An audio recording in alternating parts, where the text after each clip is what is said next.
চাবিটো ঘূৰাৰ লগে লগে আপোনাৰ গাড়ীটো ষ্টাৰ্ট হৈ যায়। তাৰ মেকানিজম আজি আমি গম পাওঁ। চাবিটো ঘূৰাৰ লগে লগে যিটো আমাৰ চাৰ্কিট হয়, যিটো মেকানিজম হয়, আজি মেকানিজমটো গম পাওঁ।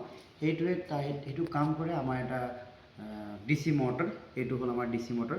আজি ইয়াৰ বিষয়ে আমি অলপ কথা পাতিম। ইয়াক কয় সেলফ ষ্টাৰ্টাৰ। ইয়াৰ DC সিৰিজ মটৰ হয়। ই কেনেকৈ কাম কৰে আমি আপোনালোকক আজি বুজাই দিছোঁ।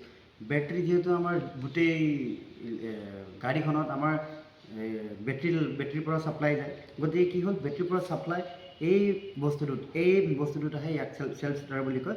আৰু এই যিটো দেখি পাইছে আপোনালোকে এইটো অলপ আহক, যিটো দেখি পাইছে এইটো কয় বেণ্ডেক্স ড্ৰাইভ। আৰু এই বেণ্ডেক্স ড্ৰাইভটো আমাৰ ফ্লাইহুইলৰ লগত এংগেজ হৈ যায়। এংগেজ হৈ যোৱাৰ পাছত ইয়াৰ আৰ্মেচাৰটো ঘূৰি যোৱাৰ লগত আমাৰ ফ্লাইহুইলটো ঘূৰি যায় আৰু ইঞ্জিন ষ্টাৰ্ট হৈ যায়। ই কেনেকৈ কাম কৰে আপুনি এইফালে চাব।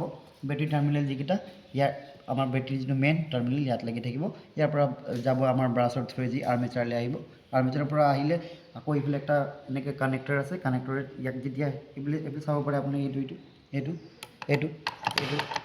ইয়াৰ লগত কানেকশ্যন আছে। গতিকে যেতিয়া মেগনেট বনিব এইটো এইফালে গুচি যাব, এইটো এইফালে আহি যাব আৰু এইফালে আহি লৈ এই বস্তুটো এংগেজ হৈ যাব আপোনাৰ ফ্লাইহুইলৰ লগত। আৰু ফ্লাইহুইলৰ লগত এংগেজ হোৱাৰ পাছত আৰ্মেচাৰ ঘূৰি যাব। আৰ্মেচাৰ ঘূৰি গ'লে আপোনাৰ ইঞ্জিনটো ষ্টাৰ্ট হৈ যায়। আপুনি আৰামছে ক'ৰবাত যাব পাৰে।